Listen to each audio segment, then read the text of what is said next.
Meeting for Tuesday, April 22nd. We are going to skip over Pledge of Allegiance because we just did it a few minutes ago in our public hearing, and we're going to move right into public comment. This portion of the meeting is specifically set aside for comments from the public who are asked to limit their comments to 2 minutes. Any person interested in providing public comment via email should email publicmeetings@rockyhillct.gov prior to 4 p.m. on the day of the meeting to have their public comment read into the record. Anything? Nothing. Okay. Anyone from the public? Nothing. Moving on. I forgot what was on the agenda. Alan Smith, 112 Old Main Street. I think later on the agenda, we have the item regarding the MRDA. I think that sounds like a no-brainer. There's really like no cost to the town. I think that we should 100% jump on there if we can access some state funds and state help to be able to redevelop a little bit, or at least get ideas around Silas Dean. I think it seems like a slam dunk, no-brainer. That's it.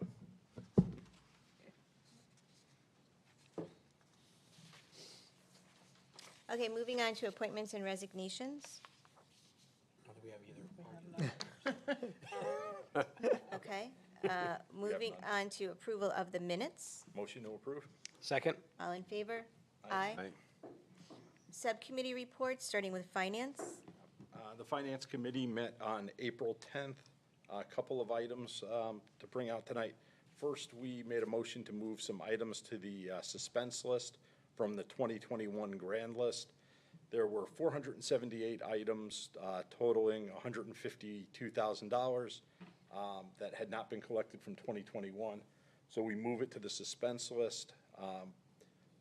Basically what that means is it's not on the past dues anymore. They're not outstanding, but the town continues to collect those.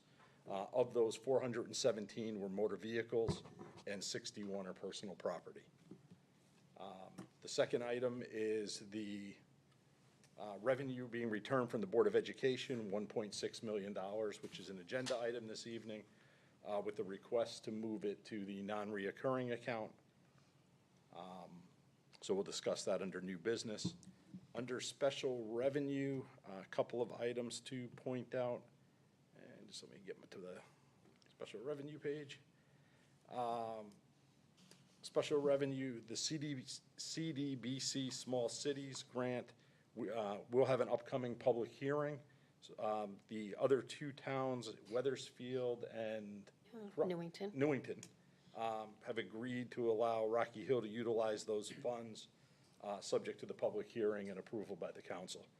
So those funds have been sitting here for numerous years and just have been unexpended. The Industrial Park Development Fund, we moved those items to non-reoccurring as we previously disclosed. The Recreation Department has organized activities. We'll start seeing some of those funds decrease as we get into the summer season. The seasonal help comes in the Summerscape program. The last item on the Special Revenue Fund is the Asset Forfeiture Fund. From that fund, basically from drug-related cases, the police department is looking to replace or to purchase 3 new vehicles. We had a lengthy discussion on those about potentially one of those vehicles being an electric vehicle. We've talked about it multiple times, so some additional research will be done on if that's a viable option for Rocky Hill. Reserve for capital and non-reoccurring. There wasn't a lot of activity within there, and in this particular month, we're not due to receive any funds under the aid to municipalities. And that concludes the finance report. And I just had a quick question. The first time you mentioned about the suspense list, was that supposed to be on a consent agenda tonight, or does that not have to go before? It was supposed to be. The detail doesn't show on the agenda, so if we need to postpone it. So we'll just do it at the next meeting. Is that okay? Oh, okay. On your end, or? Okay. That's fine. Government, yeah. Or we can amend the agenda to add it. under consent. No, Okay. just leave it to You next one. can't amend a special meeting. Oh, it's a special meeting, I apologize, right. Good point. Alan, I have a quick question too on the the special revenue fund. How much was in there and how much of the cost of those 3 vehicles? I don't have a cost for the 3 vehicles, but there's $242,000 in the fund. In the special revenue? Yes. And that can carry over year to year, by the way? Yes. Okay. Government operations? Yes, government operations met yesterday, just a few items to discuss. First, with regards to the sanitation and transfer station, an update there, the bulky waste pickup area, town staff had talked to us about how the data suggests the town may be able to reduce the staff by 1 person without a sacrifice in service. That'll come up during our budget discussions. They might have to slightly adjust hours, but it doesn't sound like it's going to be a big adjustment if that comes to that. They also hope to use more information to be put online to help the town residents as far as the bulky waste pickup goes. With regards to the transfer station, again, they're also trying to reorganize things to improve efficiency and possibly slightly reduce manpower. They're looking into possibly having a fee schedule for a limited number of items. They're looking at other towns as far as what they do, and probably would be in line with our neighboring towns if they do implement a fee schedule. Moving on to the schools, the one item was with regards to the West Hill School roof. I think it'll probably come again when they talk about the CIP meeting, but it was discussed more detail in that meeting, but things are very much under control as far as that goes, and the roof replacement is going to the Board of Education Facilities Committee to move up in their sequence of projects to work on. The last item is pertaining to the facilities and town garage. So in the transfer station in the town garage area, some of the bays have been used for meals and resting rooms, especially during winter storms. The fire marshal has reviewed the area and is requiring a solution by June 1st to no longer do that. Looking to have some sort of dedicated resting room to have proper fire-rated walls, so it's really, we'll make sure there's not a potential fire problem there, fire issue there. One solution is possibly adding modulars to that structure. What they're looking at is a lease-to-own situation. CIP will propose to include a line item on this, which the cost will include the price per unit as well as connectivity expenditures and would be paid over 5 years. Cost is roughly $70,000 for the connectivity and another $70,000 a year for 5 years for the building itself. Roughly speaking, the building space would be 56 by 26 feet. This room would also be used as a training room, which they need to have as well. This is still in the research stage due to the cost. One question came up is if we can use the modulars that are at West Hill instead of purchasing new ones. So that's going to be looked into. Firehouse 3 can also be used as accommodations during the winter storms, but is not a solution for the everyday meals and break room. And lastly, the RLE project, the chiller at the Rock Hill Police Department was commissioned a few weeks ago and is now online. This was the final part of the overall RLE project, so we're pretty much done with that complete project. That's it. Public safety? We met yesterday, a couple items. The fire department had a 17% increase in calls last month. No particular call spiked, it was just overall general calls were up. The police department is hosting a drug take-back program where you could bring in your prescription drugs, drop them off at the police department on April 26, 10 a.m. to 2 p.m. The police department also is in their final phases of hiring their last 2 officers, which will bring our department up to full strength. On the ambulance side, the volunteers recruitment has increased significantly under our new chief and their various training phases they're in. That will complete public safety. Senior liaison? Senior Liaison does meet quarterly. Our meeting is scheduled for Monday, the 28th, this coming Monday, 5 p.m. Land acquisition and farmland preservation? We were supposed to meet tonight, but we canceled it. We will be rescheduling in the near future. Canceled because of the budget procedures today. Liaison to the state representative and the state senator? I have a couple updates from Senator Lesser. First, with regard to Pura, Senator Lesser voted to confirm Marissa Gillette as chair and David Arconti in his role as members of Pura. In regards to money for Rocky Hill, recently Senator Lesser announced that some state funding has been approved for support for the Rocky Hill Fire Department to go towards some new fire hoses and replacement quick deployment drone.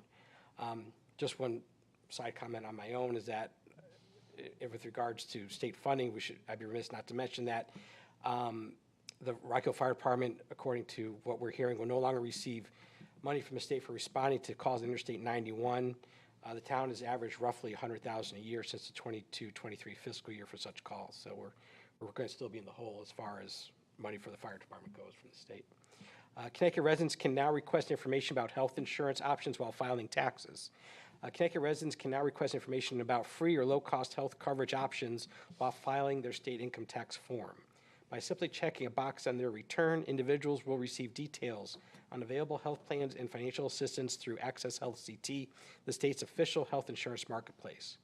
With the launch of this initiative, families can now get quotes and learn about the health benefits for which they're already eligible. And I have nothing from Representative Wood, so that does it for my report. John, have you been here the whole time? No, I'm actually pretty livid about this Zoom thing because I was in the waiting room for 25 minutes and I missed the first meeting. So I want some action on this Zoom thing whenever somebody needs it. It's ridiculous. Okay, that's noted. Thank you. I just saw your name pop up, so I wasn't sure. No, I appreciate that. Thanks. School liaison, we'll pass that. CIP, Yes, this CIC met on on April 16th, April 16th. To prepare for the meeting, the town manager and the finance director came up with a scorecard. I did give a handout if everybody has it, so I'm going to make this short so you can read it. But that was very helpful in picturing how things were going and what was going where. Councilor Levine mentioned the modular for the highway department, and we talked about different options, looking in different ways that we can manage that. Important thing, the HVAC for Stevens, the funding has been pushed forward to 2007, and the roof for West Hill pushed to 2026, since that was more of a need. The elevator for the police station has been pushed out to 2029. And with the highway, with the $1 million, they're going to do June Circle, Crystal Drive, Hayes Road, and do micro paving. And I think I miss anything important? Oh, that was good. Okay. thank you. And then Economic Development Subcommittee. There hasn't been a meeting. This committee primarily meets when there's abatement before the being presented, and we don't have any at this time. Consent agenda, I don't see anything. Okay, we're going to leave it that way. Old business, discussion, possible action, resolution, Connecticut Municipal Redevelopment Authority.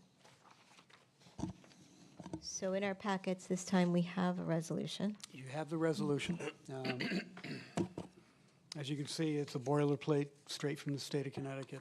I did ask David Corse, the executive director, if we can alter that at all, and he recommended that they like to keep it consistent, and any changes would have to go through their attorney review. But this is modeled after the other 6 towns, I think, that went through this process. So the resolution is, we're in step 1 now, right, of the 4-step? Yes. And then, so after, if the council were to pass the resolution, it then goes back to David and his committee to come in and look at our regs and help us determine a district based on what our needs and wants are in that map that Steve Sobelak put together. Correct. The MRDA will come and work with Kim Ritchie in the planning department and Alondra and me, economic development planning, and review our zoning and get an idea of what we're looking for, what's in the proposed plan of conservation and development. And as you already know, the maps that were distributed at the public hearing and to the council, it do show the existing town center zone and the proposed area, which is expanded, in which currently allow mixed use.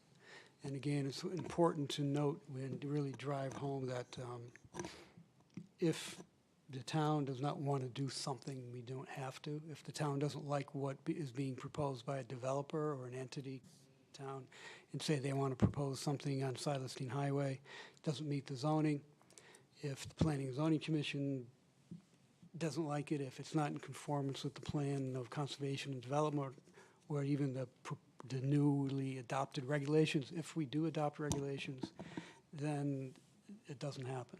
It's controlled by the town. There's nothing being forced. If it's something positive, let's say the town wanted to redevelop an area, we would work with MRDA to look for possibly partners for a particular type of redevelopment plan that the town would look to redevelop. For example, along the Connecticut River, if the town owns property on the river, or we could go for an RFP for a certain type of preferred type of development. That way the town has full control, and we can partner with MRDA, and they could help us find funding or partners, or funding to leverage a partner coming in to redevelop. Does anybody have any questions?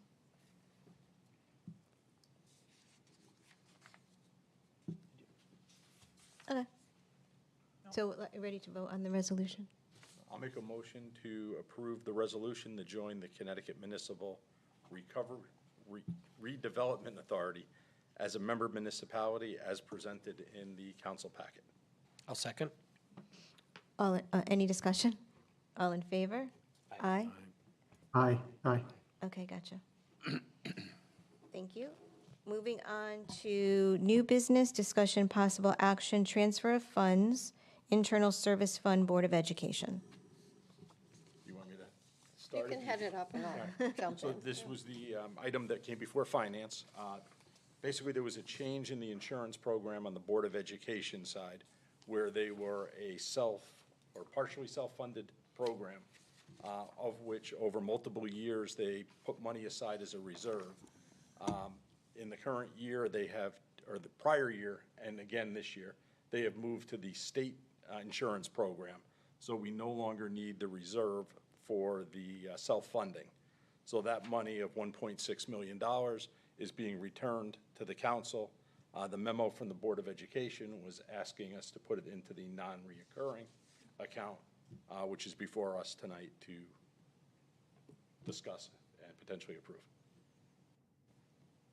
Anything to add to that, Mona? No, I think it's well said, but if there's questions, I'm open to answer as well. Where else could it be put? Well, with this particular being an internal service fund, I spoke with the auditors actually a few times already, because it's a restricted type of account. Internal service has a specific purpose. Their first recommendation is to put it in a reserved account of similar nature. So their first actually recommendation was an OPEB, post-employment, but with the post-employment benefit, basically Board of Ed is expending about $20,000 per year. So just kind of feasibility of spending down $1.6 million at $20,000 per year. May have been the best structure, but not the financially wisest. Next being the non-reoccurring, which stays in a structured account.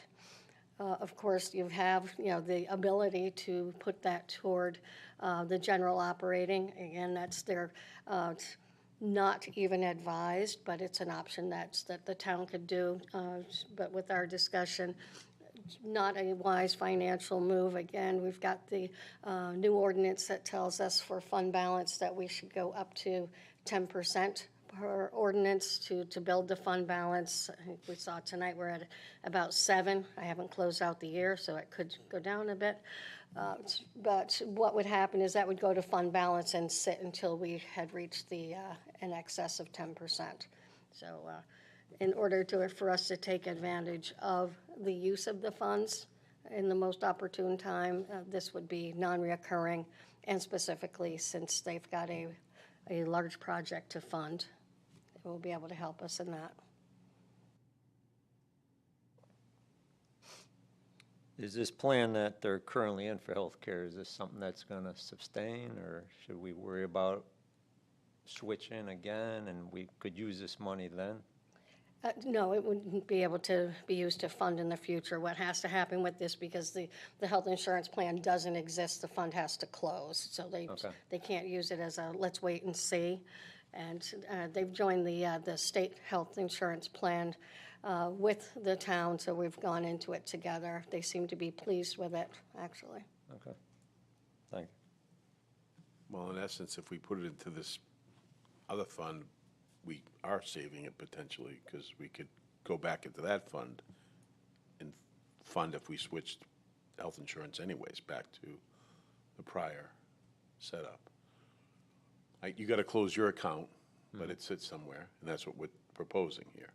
Right, this is the Board of Ed's account again. The Right. town we didn't do a self-insurance. Okay. I wouldn't call it ambitious or creative, but no, we stayed with a premium plan, a high deductible, but didn't ever go into the self-insurance approach.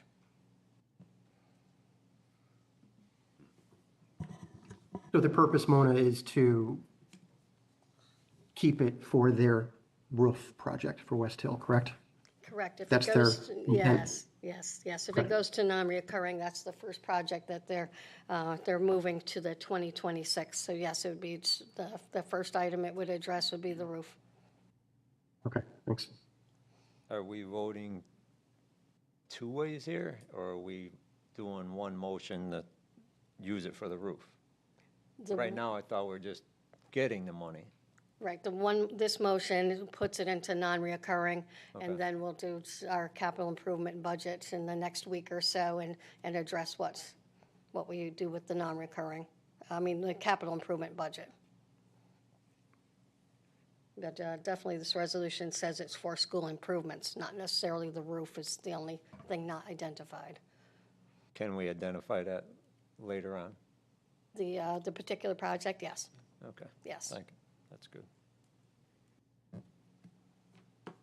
Any other questions, or I'll make a motion?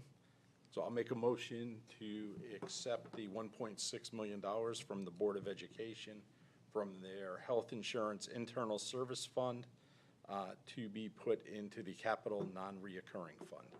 Second? Any discussion? All in favor? Aye. Aye.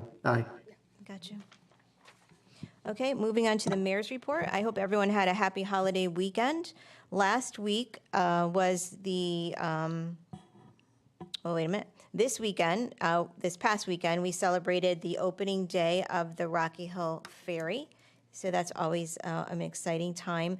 DOT did acknowledge that there really wasn't a lot of notice that went out with respect to it. I think it was just a couple of days, and they're going to work harder next year to make sure that the public is aware at least a couple of weeks in advance, because people do like to attend that and be on that first ferry ride. Last week, I went into the senior center and held our quarterly mayor spotlight. Went over different things happening in town. A little bit of, I don't even think we reviewed the proposed budget, but just basically things that are happening in town, answered a lot of questions, and it's always a really good opportunity to connect with our senior population, as many of them are in attendance at those luncheons. Please be advised, we have a notice out that one of the farms is planning to apply spring manure on their leased portion of the Rocky Hill Community Farm from the 21st of this month to May 2nd, weather permitting. I will be up at the Capitol this week speaking with legislators on behalf of our community to discuss some of the disconnect between the state and local budget. And I have some numbers that I'll be sharing with them, and I'll just share with you very quickly a few of them, because you know I'm always talking about PILOT, which is payment in lieu of taxes, which is for the state-owned properties in our community, which are tax exempt. So as some of you may know, and some of you may not, we have 28 state-owned properties in Rocky Hill, and that's quite a bit. And combined, their value exceeds $227 million. If this property was taxable, we would generate more than $6.6 million in revenue, but it falls under PILOT, and that's okay, because PILOT has a statutory reimbursement formula for every community. Under PILOT, we should be receiving $3 million in reimbursement. Last year, we received $840,000. I went through the numbers for the past 5 years. It may even be in the proposed budget, I think. When I was first elected in 2019, we were getting just over $500,000. So, you know, it is going up, but the governor's proposed budget doesn't really move the needle that much, and it's certainly nowhere close to $3 million. And $3 million, as you know, is practically a whole mill. That's right. What else am I going to tell them? There's 1,400 state mandates that impact municipalities, certainly not all at one time, but it is the totality of the ones that do impact us. It really adds up. The new MSRP law has resulted in a $6.5 million motor vehicle grand list reduction in Rocky Hill. The veterans exemption will result in a $2.4 million assessed property value reduction. We know that our tax relief program hasn't been funded since 2016. We know that early voting requirements have created a cost and some hardship for our community to keep up with those things. And there are just really there's a proliferation of new initiatives that come out every year on top of existing ones, and it really cuts into community needs because they're state initiatives, but they actually get funded through local budgets. And it's not me, Mayor Murata, the Republican, making a complaint, and often people will accuse me of just complaining. I can assure you that all 169 municipalities are behind my statements. We have a huge organization that is lobbying on behalf of every municipality in the state who is struggling because of unfunded and underfunded mandates. And I was part of a news conference where the mayors of New Haven spoke just like I'm speaking. It's totally bipartisan. It's not a political issue. It's just, you know, we're struggling to live within our means. And we really need the state to live within its means so that we can all be on the same page and be accountable to the taxpayers equally. And so that's what I'll be doing up at the Capitol, along with many others. On Thursday, CROG is having a legislative breakfast so that we can talk about some of our recommendations through CROG. Some of that is crumbling foundations, bridge work, road repairs, and other grants that we rely upon. But CROG has asked me to speak specific to the issues that I'm talking about right now. So I will be doing that on Thursday morning. This Sunday, the Rocky Hill Congregation Church is hosting a tree dedication ceremony at noon, and it's going to be at Center Cemetery. And they've really done this outstanding job in partnership with folks in Wethersfield to plant a bunch of new beautiful trees in the cemetery, and we are super grateful for that. You know, it's a beautification, it's a sustainability effort, and so we will celebrate that this weekend. And then finally, some good news about trash and recycling potentially. So, you know how back in 2019, we were one of the first communities to stand up and say, what are we going to do now that Mira's shutting down? Long story short, Deep formed CCSMM. We started going to lots of meetings. We wound up getting this massive grant that we then turned away because it was simply too expensive to implement after we had the grant and the grant money ran out. And that was Deep saying that as well as us saying that. Many municipalities are similarly situated, and many municipalities are eager to start composting. And they're starting it in a variety of ways. Some municipalities have started unit-based pricing, but now they are pivoting away from that. They tried as a pilot, and they're moving towards composting at different locations, maybe at transfer stations. So we all want to get together and kind of talk about this. And Deep was like, we really need to sort of pivot and reimagine how we run this big coalition that many towns belong to and many cities, and start with a new leadership committee that can drive the agenda and can consist of diverse opinions, because not every community wants to do the same thing and not every community can afford to do the same thing. So I'm super, super excited to be on that new executive committee. We held our first meeting today to prepare for the first coalition meeting, which will be on April 29th. So I'm excited that we can now maybe get going again with this initiative and have a whole boatload of opinions and people at the table. And that's it. I'll turn it over to you. Do you have anything left to say? I am exhausted. My report was issued earlier this evening. Gotcha. Away with that. Thank you. Thank you. You're welcome. All right. I'll make a motion to adjourn. Second. All in favor? Aye. Aye. Aye. Thank you. Night. Gotcha.